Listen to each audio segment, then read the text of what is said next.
এই ভুল ধারণাটা আমাদের এই অঞ্চলে একটু বেশি। এই অঞ্চলে মানুষের মধ্যে দেখা যায় যে এই ধরনের ধারণা একটু বেশি। হাঁটুর উপরে কাপড় উঠলে বলে যে অজু চলে গেছে। আসলে কি যায় না। হাঁটুর উপরে কাপড় ওঠার সাথে অজু যাওয়ার সম্পর্ক, অজু যাওয়ার সম্পর্ক কিসের সাথে বলেন তো? অজু ভঙ্গের সাথে। বায়ু আসলো কিনা, পেশাব পায়খানা আসলো কিনা, ঘুমায় পড়ছেন কিনা, এগুলো অজু ভঙ্গের কারণ। বেহুশ হয়ে গেলেন কিনা, হ্যাঁ, রক্তপুষ পানি বাইরে হয়ে গলায় পড়ছে কিনা, এগুলো অজু ভঙ্গের কারণ। অজু ভঙ্গের কারণ যদি না পাওয়া যায় তাহলে হাঁটুর উপরে কাপড় ওঠার কারণে কি হবে না, অজু ভাঙবে। তবে যদি মানুষের সামনে, আরেকজনের সামনে হাঁটুর উপরে আপনার যার সতর যে আপনার দেখার জায়েজ নাই, অজুখানা অজু করতে গিয়ে এভাবে হাঁটুর উপরে কাপড় উঠাইছেন অন্যের সামনে, অজু না ভাঙলে কি হবে? ফরজ ভাঙে যাবে। ফরজ ভাঙা বুঝেন কি? সতর ঢাকা ফরজ না, সেটা ভেঙে যাবে। সেটা ভাঙলে গুনাহ হবে না।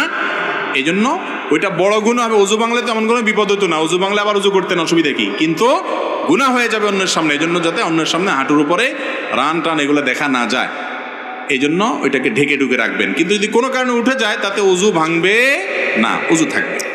রাতে গাছে